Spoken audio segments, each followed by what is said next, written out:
Today, I'm so excited to be talking to Christine Coulson about her new book, One Woman Show.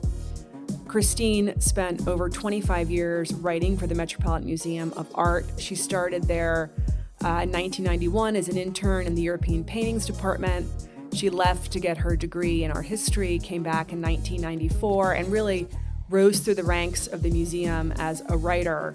Her last assignment there was to write the wall labels for the British galleries, the new British galleries in the museum. And she left in 2019 briefly for a sabbatical to write her first novel, Metropolitan Stories. It was during her time writing the wall labels for the British galleries that she got the idea for her latest book, One Woman Show. One Woman Show is also about the world of art, but it's told in truly a unique and compelling way. Such rich language, an incredible character, Kitty, that I can't wait for you to learn more about and get to know. So today we'll be talking about Christine's new book, about life behind the scenes at the Metropolitan Museum of Art, about her process of writing. Really enjoyed my conversation with Christine, and I think you will too. Christine, thank you so much for being here today. I am so excited to talk to you about your latest book, One Woman Show. But before we do, I wanted to give our listeners some background about you and your incredible career that you've had at the Metropolitan Museum.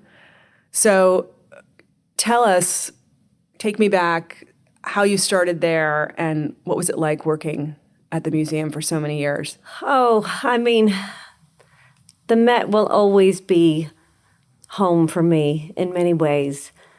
You know, some people go to the museum all the time or once in a while or once in a lifetime. And I got to live there for 25 years.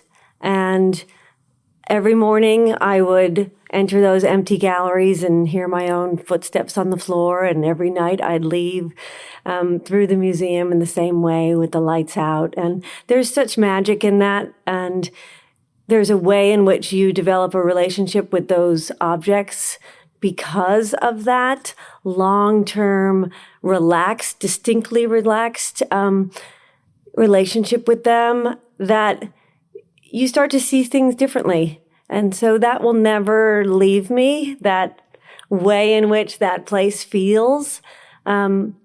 My work there was almost irrelevant in some ways to the experience of being part of that place, raised by that museum. You know, I arrived there when I was 22 years old. I got married and had kids and grew up with a whole generation of people at a museum. I mean, we think about, college being a formative experience since 4 years long. Yes. This is 25 years of my life. And all those people who I went through that with are still the closest friends I have because we were in it and so devoted to it and the bigger thing of it together.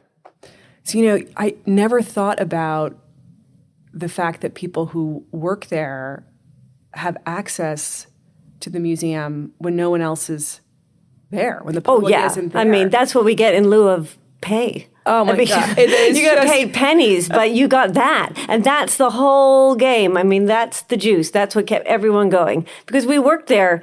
I mean, when I was young, I worked there 7 days a week, 10 hours a day.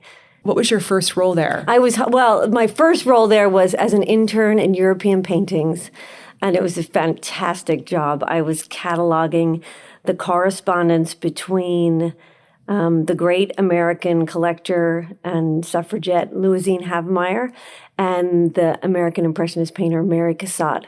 They had this correspondence, and the family had given a box of these letters to the Met, and we were working on the big Havemeyer exhibition that happened in 1993, 92, 93. And my job was to read them all and sort them out and write a kind of guide for the curator who would use that correspondence in his essay to say, oh, this is the letter about when they go see the Rembrandt exhibition in Paris, and this is the letter about that. And it was fantastic.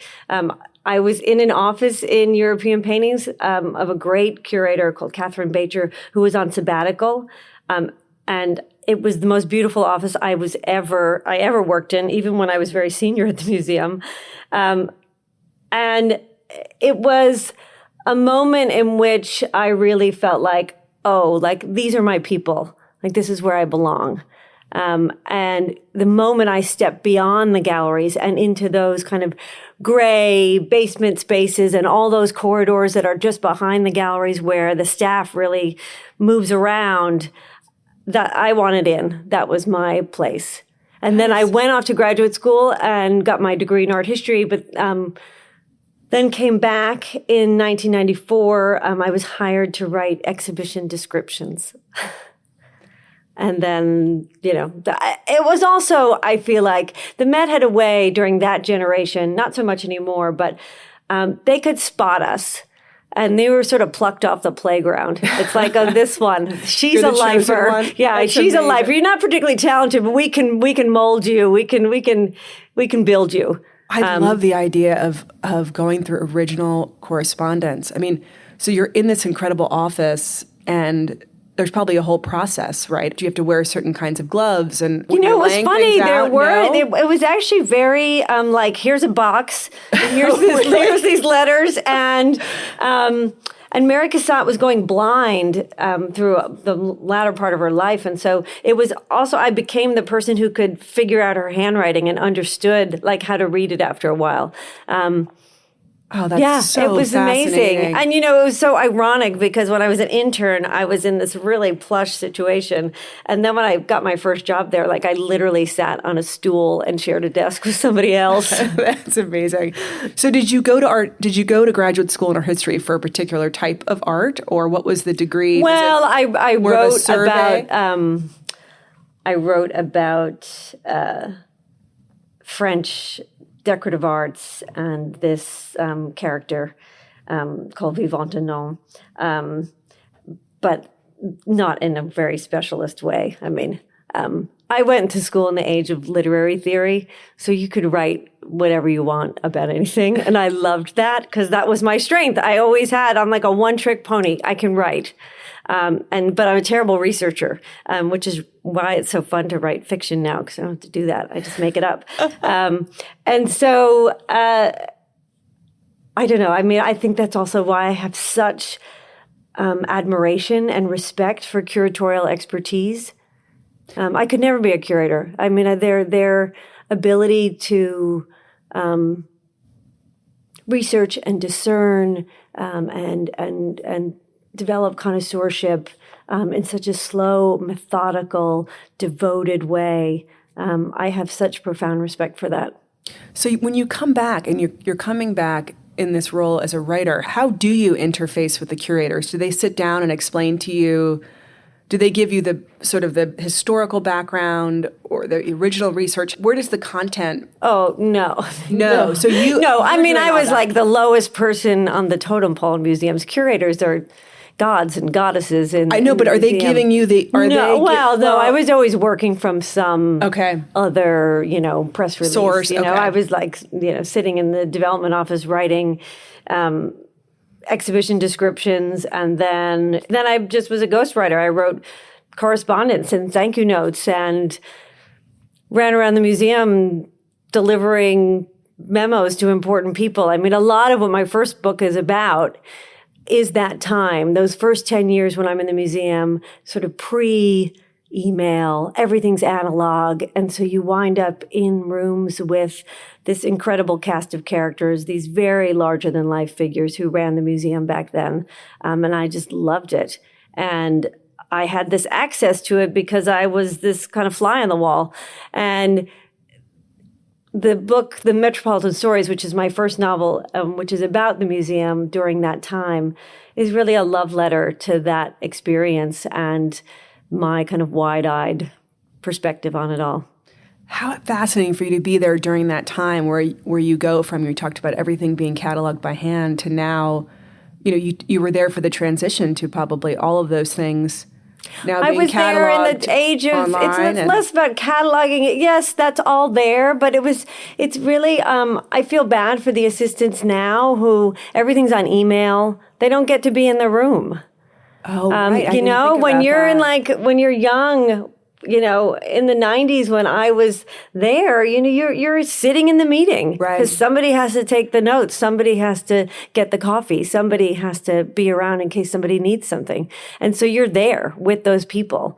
And I just don't think young people now get that kind of exposure.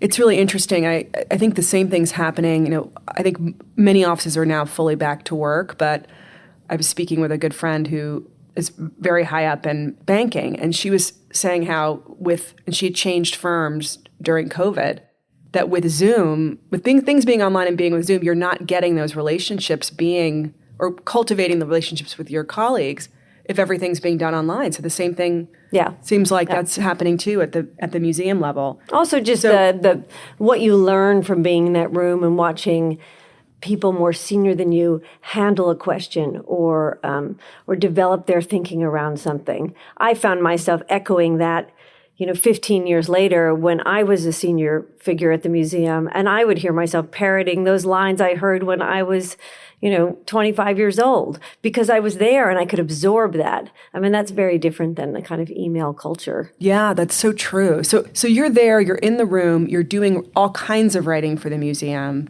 and then did that lead up to the British Galleries was reopened, right? And yes and no. So I was a speechwriter for 8 years at the Met, and the British Galleries was my final project there. I took a year-long sabbatical. The museum very generously let me leave for a year to write my first book. And so I went away for a year, and when I came back, they asked me to work on the British Galleries. The curator who was in charge of those galleries wanted there to be a kind of single voice for the new installation. There were 7 curators involved, and so potentially if those 7 curators were all writing labels, there would be a kind of fractured experience for the visitor. And so the idea was I was going to play my speechwriter role. My client was the galleries. And then they were going to feed me the information, and we were going to talk about how we were going to do the storytelling. But I would be the writer to add a sort of consistency to the experience for the visitors. And so you've got 400 years of design history being represented in these galleries. And I was kind of the one link between all of those curators and their vast expertise. So that what was did that very look like? I mean, at that point, you are sort of on the ground, interfacing with the curators, right? And then, well, at that point, they all know me too. So at that point, I had been there for 23 years. So I don't think I could have done that. There's no way someone from the outside could have come in and done that job. The way it worked was because they already trusted me to do this. They already knew me. They already knew that I had written all kinds of things. And they knew the respect that I had for them and their work. So it was very much an anomaly, that circumstance, and a bit of an experiment, to be fair. I'm not sure we would do it again if there wasn't someone in a comparable position who they would trust to do it. I always find it interesting about and of course, with certain works of art, there are kind of the big, and maybe obvious is not the right word, but themes coming out of that, or a universal understanding of why that particular piece of art is important.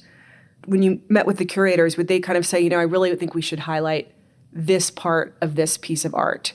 Right. Well, so every label at that time at the museum, you got 75 words.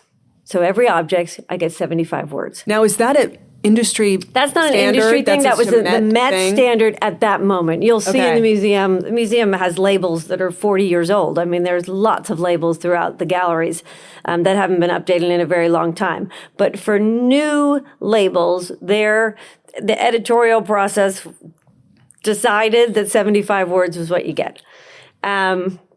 So I got 200 words per century to describe each century on the wall. And then I got 75 words per object.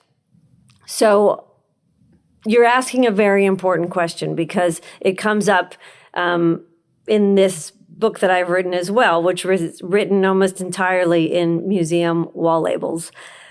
The idea of what are you leaving out? Right. And so if we were writing about a 18th century silver teapot, we could write about the maker, we could write about the owner, we could write about silver in 18th century London, we could talk about middle-class consumption or silver in the slave trade. You could talk about any of those things, but there's no way you can talk about all of those things.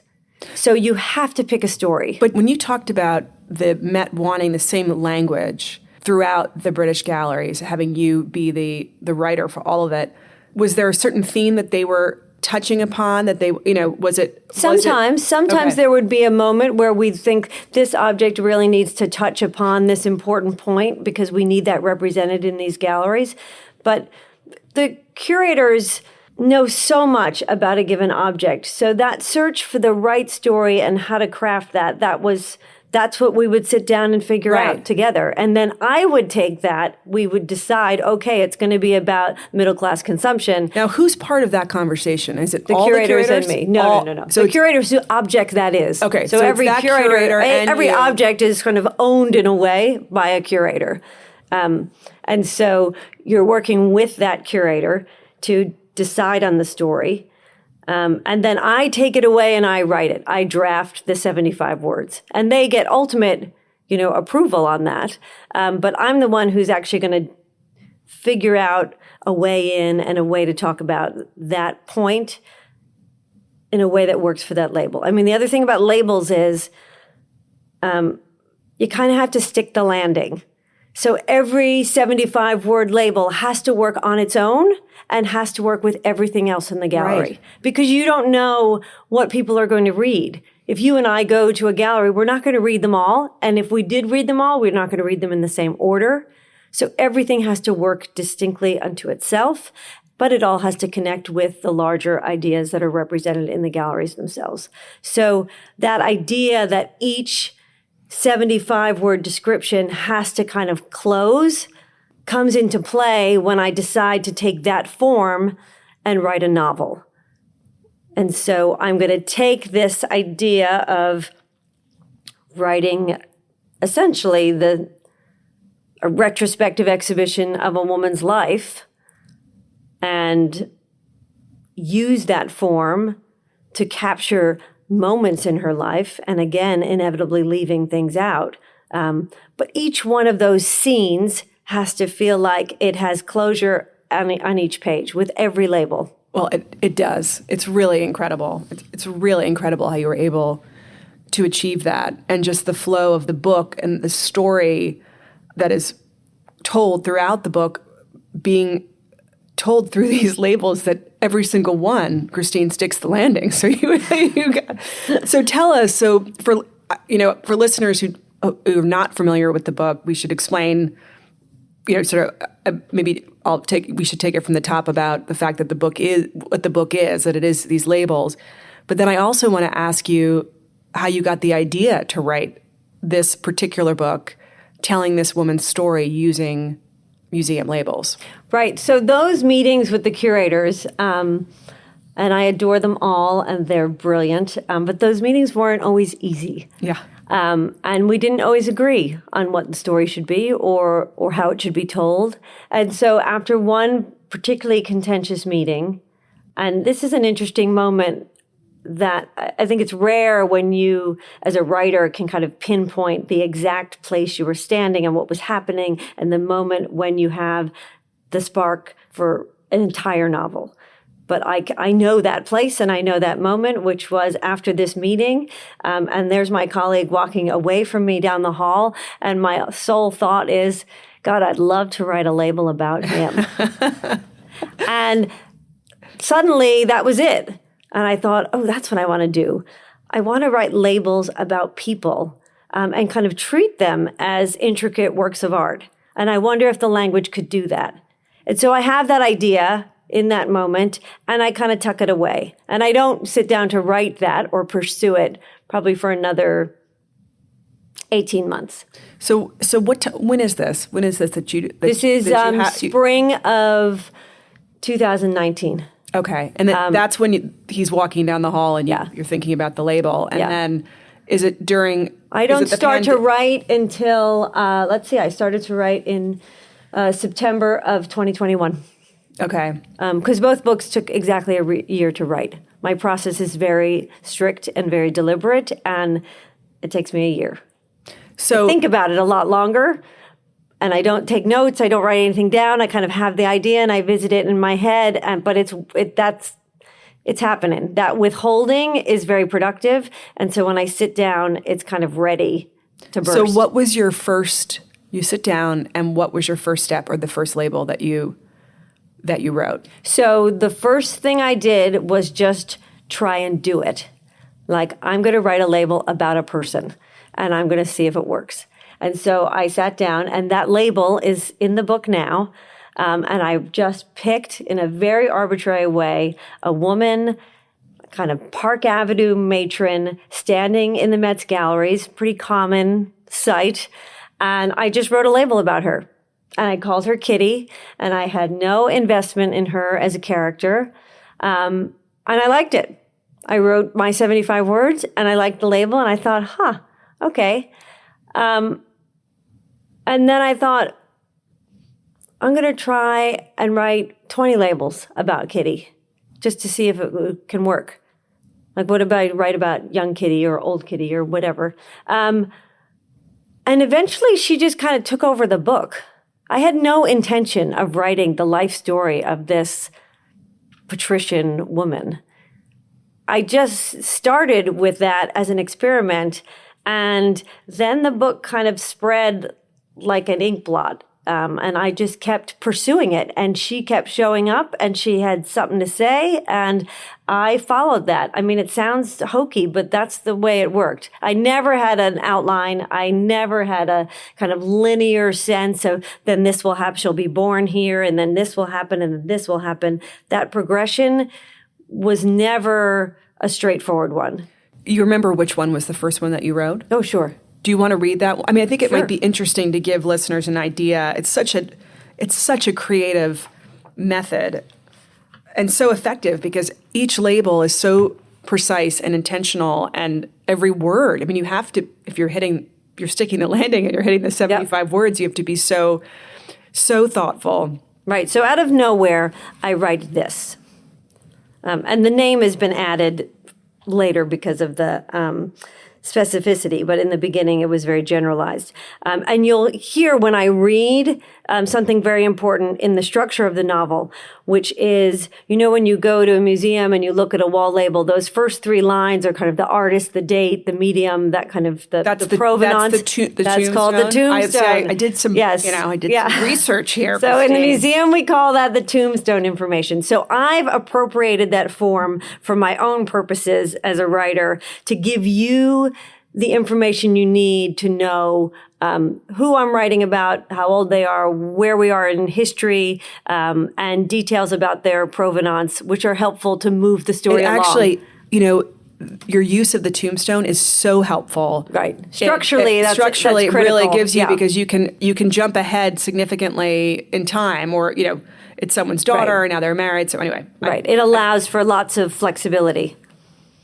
Matron, age 91, 1998. Caroline Margaret Brooks Whitaker Wallingford de Braganza Dean, known as Kitty. Ex-collection of Martha and Harrison Whitaker, William Wallingford III, Luis Carlos Alfonso de Braganza, and George Robert Hoppington Dean. Kitty's glaze has yellowed, hardened after too many years on display. Beneath a perfectly stiffened crown, every joint and tendon flexes. Bones are stacked like wooden blocks, not a single swag interrupting their rigid architecture, anchored by the parallel position of her sensibly, expensively clad feet. Fastened with buttoned wool precision, pressed into austere luxury, Kitty clutches her purse preventatively as if a mugging is already in progress. So much has been stolen from her. So now that label is, 3/4 of the way into the book. And that was the starting point. I'd say the last label in the book was probably the third one I wrote. And I think that comes from being a speechwriter. You often write to an ending. I like to know where I'm going. I like to have that touchstone and then be building what the reader needs to buy into that ending.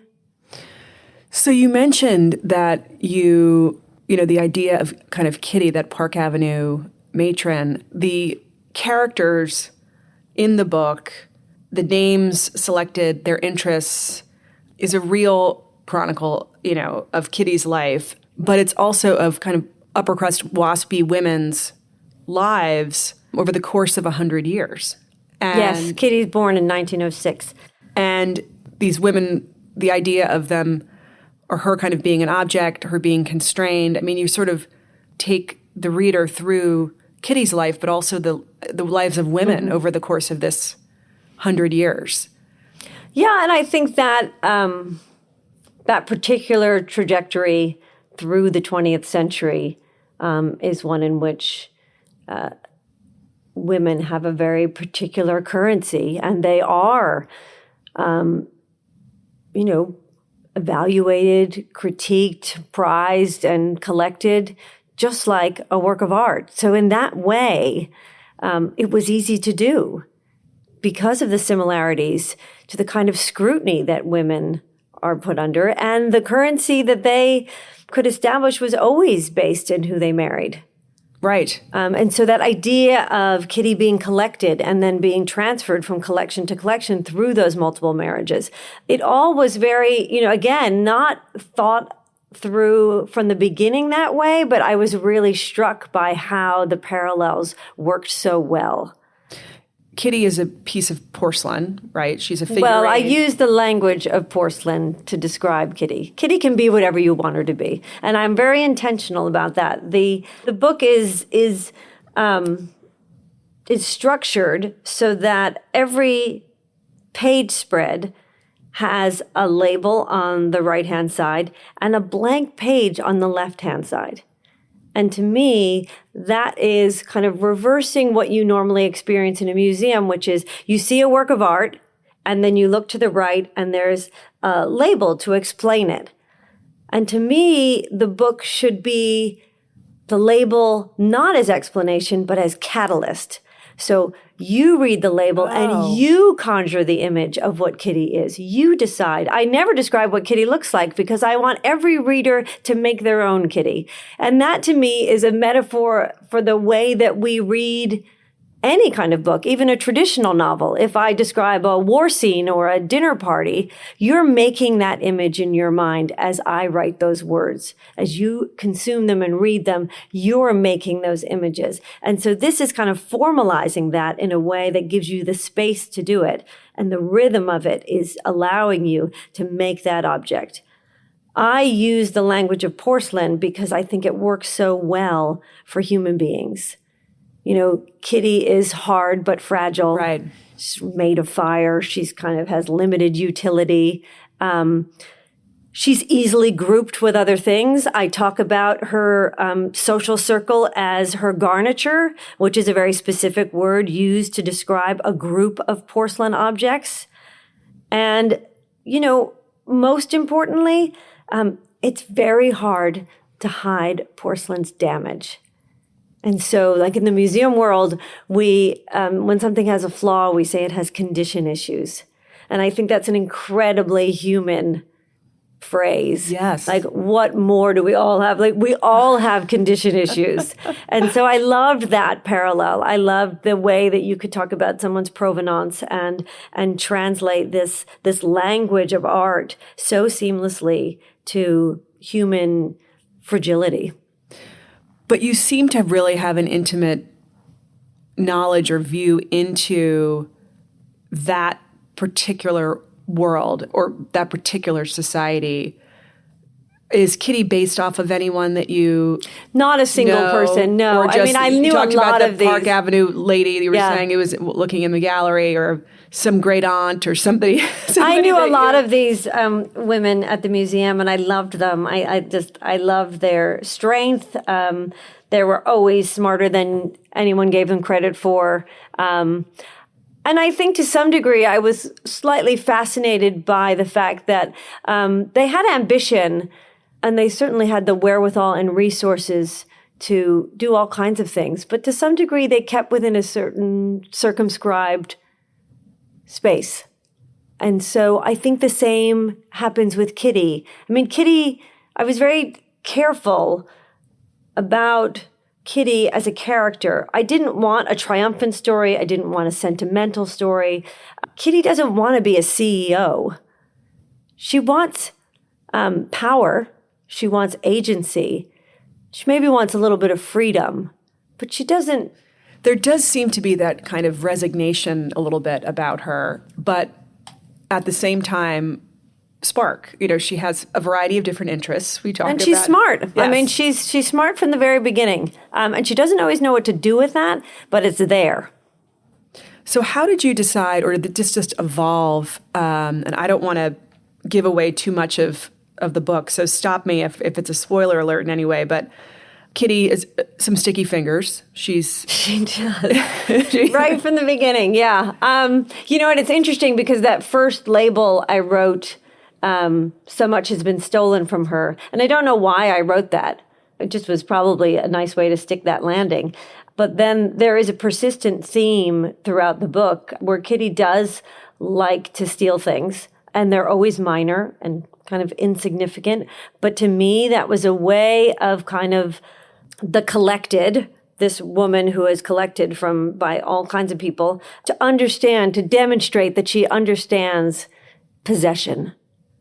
The collected is also a collector. And so to me, with each one of those little transgressions, she's just taking back a little bit of power. And I liked that about her. And there's a certain point when you're writing things like this and you write something that doesn't seem to have a lot of significance in the moment that you write it. But suddenly you think, you know what, I'm going to push on that. And maybe I'm going to push really hard on that and make that a thing and see what happens.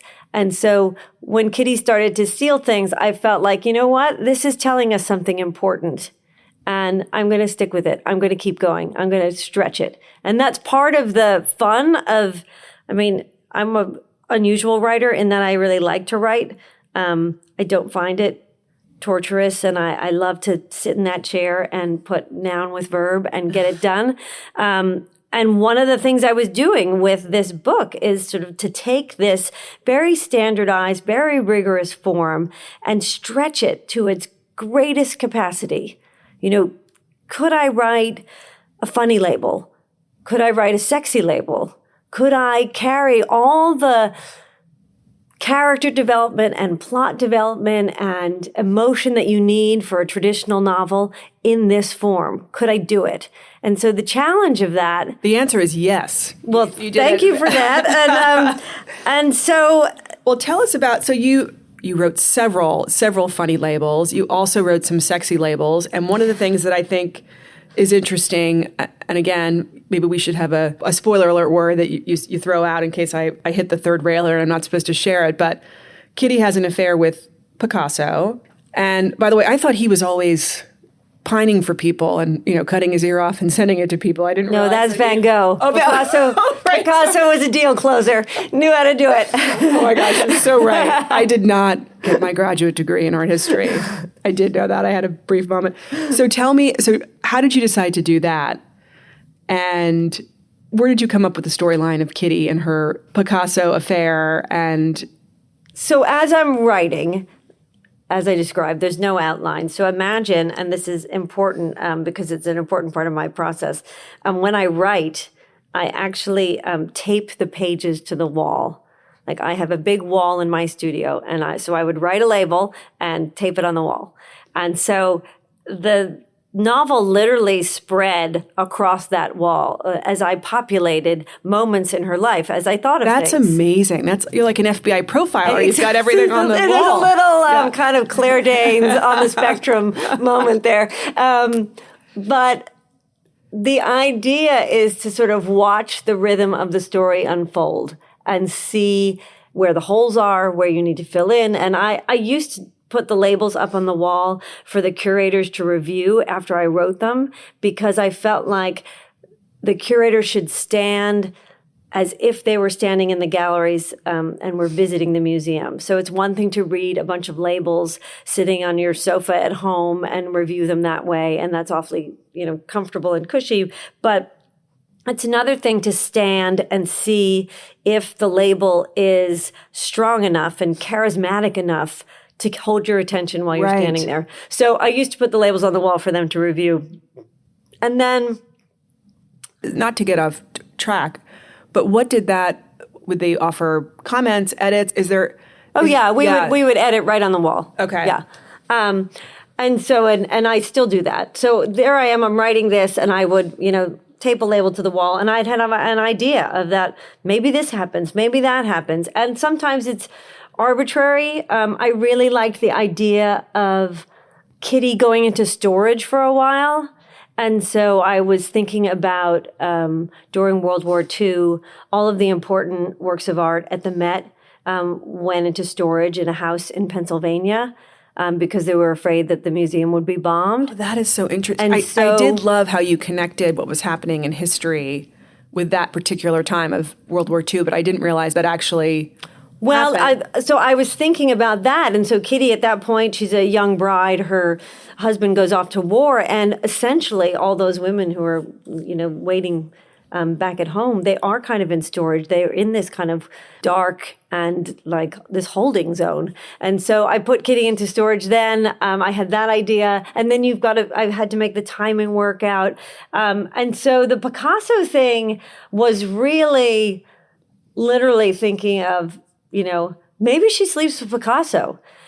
And that was an idea, a random idea. But then the better part of that is the challenge. Like, well, let me see if I can write that. If I can write it, then it could happen. So a lot of the labels that ultimately are in the book and that I love the most are ones where I was really kind of throwing down with myself and being like, well, go try and write that. I was going to say, do you have a favorite? Picasso? Yeah, or read the Picasso I do like Picasso. one. Why not? So this is Kitty. We follow Kitty through her life, and this is sort of Kitty at the height of her powers. Bullfighter, age 44, 1950. Mrs. Louise de Braganza, known as Kitty. Collection of Luis Carlos Alfonso Antonio de Braganza, ex-collection of Martha and Harrison Whitaker and William Wallingford III. Traveling exhibition. Rejecting the vernacular during a visit to London, Kitty champions the canon in a discreet assignation with Picasso during the second of his 2 trips to England. The artist's legendary appetites are no match for Kitty in full force. She seduces with industry and abandon, replacing traditional modes of expression with robust techniques based on curvilinear forms. Picasso, awed by the stark and savage edges beneath Kitty's gilding, handles her as if she were made of bronze. That is very spicy. That's very a sexy label. Spicy. It is. It is. Are there other favorites that you have? I'd say the other one that I would, I really feel pushes the form to its greatest limit is Kitty Has a Miscarriage. And I decided to do that and wrote it in one go, and unlike most of the labels, never touched it again. Writing these 75-word moments, sometimes it's 5 days to get the perfect 75 words, which is not a particularly productive pace for a novelist. But it almost is like poetry sometimes more than because prose. Every word has to be so Every word concise. has to sing. Every word has to work, and there can be nothing extraneous. And there's a voice, there's a form, and it just has to be tight, tight, tight. And it has to deliver. It can't just be like a party trick. Like, I've done it. I've described this thing. I've got to have you, the reader, want to know more. And I have to say, driving that. I would read a lot of the labels twice because I just thought they were so beautifully written. And it was once through sort of like for plot with what was happening, and then a second time because I just love the way that you use the words to describe what was happening. Yeah, I hear that a lot. That a lot of people, because a lot happens. I mean, it's action-packed. So she goes through all of this, and people want to know what happens, and then they go back because there are a lot of Easter eggs, and there's a lot of wordplay, and there's a lot of things that are connective tissue in the language itself. And I think that's fun to unearth in a second read. I mean, that's the beauty of a short book, right? I mean, you can do it twice. All right. This is Kitty early on in her life. Mother, age 21, 1928. Mrs. William Wallingford III, known as Kitty. Collection of William Wallingford III. Ex-collection of Martha and Harrison Whitaker. With stopwatch precision, a Baroque swell of fertility secures Kitty's place as a traditional vessel. But studio malfunctions propel the glossy pink snuff box through Kitty as if she were constructed of lace. The baby survives for the sole beat of Kitty's whispered possessive greeting, mine, before vanishing like an erased line. Kitty's blue period begins. Like a faint fissure from within, the clutching memory of those few seconds will break Kitty below the surface, a persistent interruption beneath her varnish. It's so clever. I mean, it's really smart and really beautifully written. I love that label because I was able to do it. But I love when the one line and her blue period begins. As I read it. I read that one several times. I think the other thing I really thought about and made a conscious decision of was to not explain the art terminology and to let the reader kind of surf their way through it, even if they didn't know the word, even if you don't know what Picasso's blue period was and what that actually references. You get it. You understand it. And I give the readers a lot of credit for being able to figure things out on their own. I don't think you have to explain every term. Well, I think the terms actually, for someone who doesn't know all the terms, but they define themselves within the context. Exactly. The only word I define up front is the word garniture. Because when I first was writing, and I use a lot of readers when I write, and both art world readers and non-art world readers, and even the European paintings curators, antiquities curators, they didn't know what garniture meant. And so I realized it was a very European decorative arts term. They all thought it meant parsley. And so I thought I can't have the garniture, and I mentioned the garniture very quickly up front in the first few labels, and I thought I can't have people conjuring parsley. It's just too distracting. So I made the decision with my editor, let's just put that stake in the ground early. And so the first thing you see is the definition of what garniture actually means, because it becomes such an important way of describing Kitty and her social circle.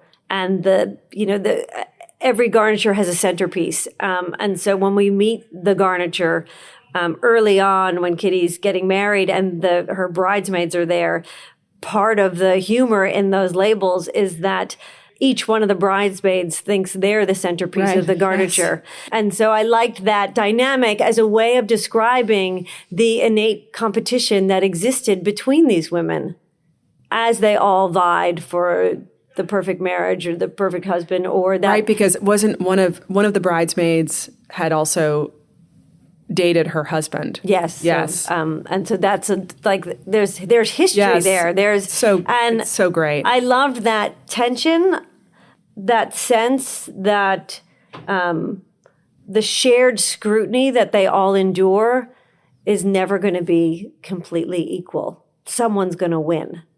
And so we meet the Garniture in the 1920s when Kitty gets married, and I then let them go. And what's incredible about writing a book across the course of the 20th century is we revisit them again in the 60s. And what a difference that 40 years carries. And so there's all kinds of opportunities that they have either neglected or embraced in that time. So when we go back and we meet them again, you almost don't need detailed descriptions of everything that's happened in their lives. You can do it in those two bookends. Yes. And I think that's what I play with as the story rolls along. I liked the idea of there being a lot of labels when Kitty is young and full of potential and everybody's watching her.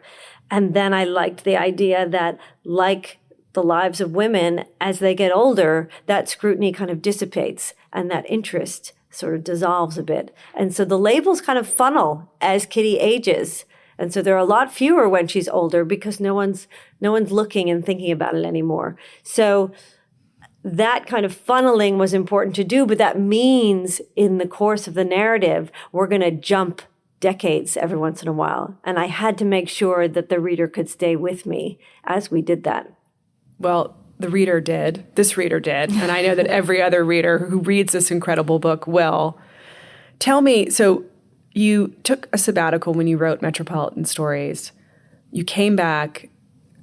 Had you left the Met when you wrote One Woman Show? Or? Yeah, so I came back. I was writing I wrote the British Galleries, and I had the idea for this novel, and I knew I couldn't ask for another year.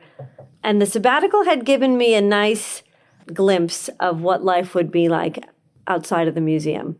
I will always be grateful for that time because it allowed me to take the leap and leave the museum to pursue writing full time because I knew what it would feel like. I think I would have been very scared to do it without that little taste and understanding what that life was going to be like, and understanding that in some respects, I didn't give up what I love about the museum. You know, I still have all my access. I still, Can you still go in I after can hours? still go in. I still, so many people I love are there. I'm still loved by them. And so you realize that actually not being here for the staff meeting and not having to answer those emails, actually, that's not the thing. That's not it. And I'm not losing all of that. I don't lose that 25 years because I leave to go write another novel. So when I made the choice to leave, I mean, it did feel like, okay, you guys have raised me. I'm all grown up. I'm going to go leave now, and I'm going to go do this other thing. And it wasn't even sad. So by the time I was writing One Woman Show, I was away from the museum and pursuing it I'm a very, very ritualistic writer. I'm incredibly disciplined when I am writing. I sit in that chair. Tell me about that process. When you say disciplined, is it a certain number of hours? That's your schedule that you put in? Or I'm almost superstitious. Like I eat the same breakfast in the same chair at the same restaurant every single day.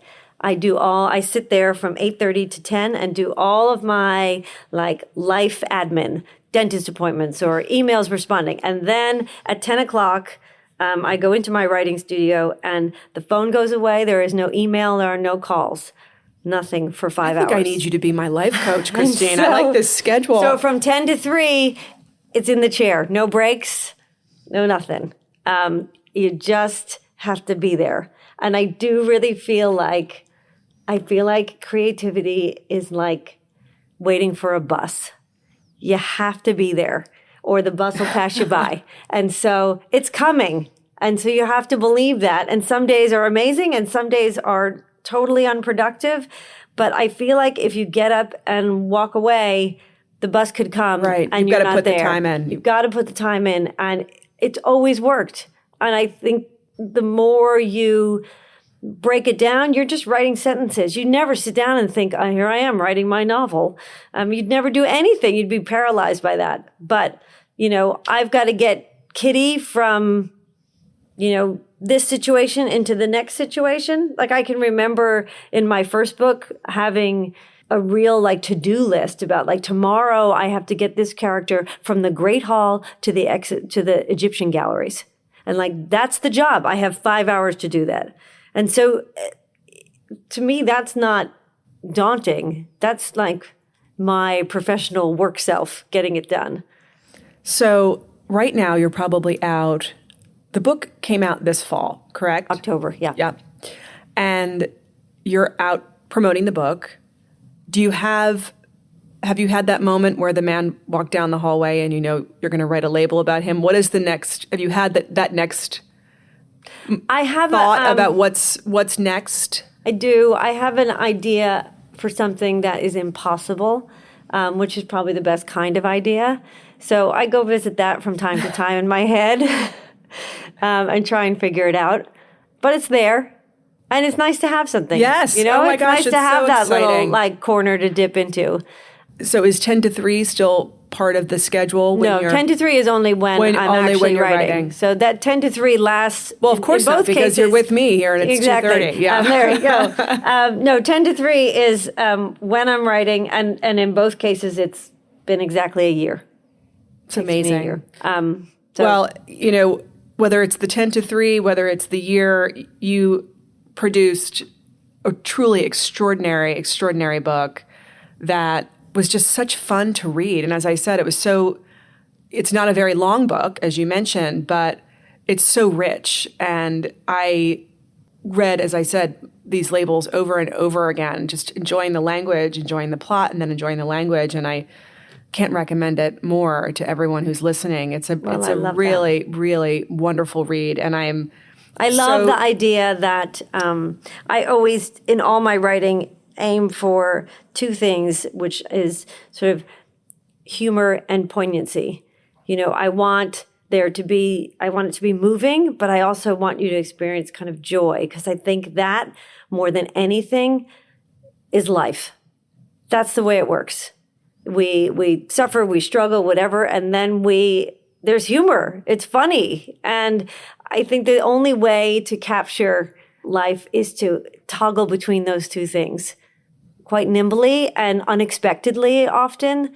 That's, to me, the trick of it. That's the trick to kind of making a character human. Well, you certainly made Kitty very human. And the book has all of those elements. It has humor. It has sorrow. It has sexy. It has it all. And I like that it lingers. I like that people think about her and things they read in the way that when you go see an exhibition, you often have that experience in the galleries. You leave kind of having had this visual experience, you've learned some things, whatever, but that stays with you in a way. And so I like the idea of the one-woman show actually having that same kind of traction. Well, Kitty definitely has stuck with me, and I think about her often. And I, again, just think about just how unique and clever your approach was and how you actually told this story and how well you stuck the landing with each one. Christine, I mean, congratulations on this incredible book. Thank you. I can't wait to see what comes next for you. And I really appreciate you coming and taking the time to talk to me about it. Thank you for having me. Now it's sort of like when I have friends who are plastic surgeons or therapists, I'm like, what did I say? Or what do I look like? And now I'm wondering what my label would be if I... I don't actually do that in real time as a reflex. I like that idea that people would think that I do, that I'm constantly writing. Thinking in labels? Constantly writing labels about everyone I meet. Oh my gosh. But I think I've done it, and I need to move on to a new form. Well, I can't wait to see what's next. And I really appreciate you coming. Thank you so much. Thank you. That brings us to the end of this episode of The Interview. A big thank you again to Christine Coulson for joining us. I really enjoyed our conversation and learned a lot about life behind the scenes at the Met, her writing process, and just sharing this incredible book that she wrote, One Woman Show. If you enjoyed this episode, please rate and review us on Apple Podcasts and follow us on Instagram at The Interview with Leslie Heaney. A new podcast is released every Wednesday. And until then, this is Leslie, and please don't forget to join the interview.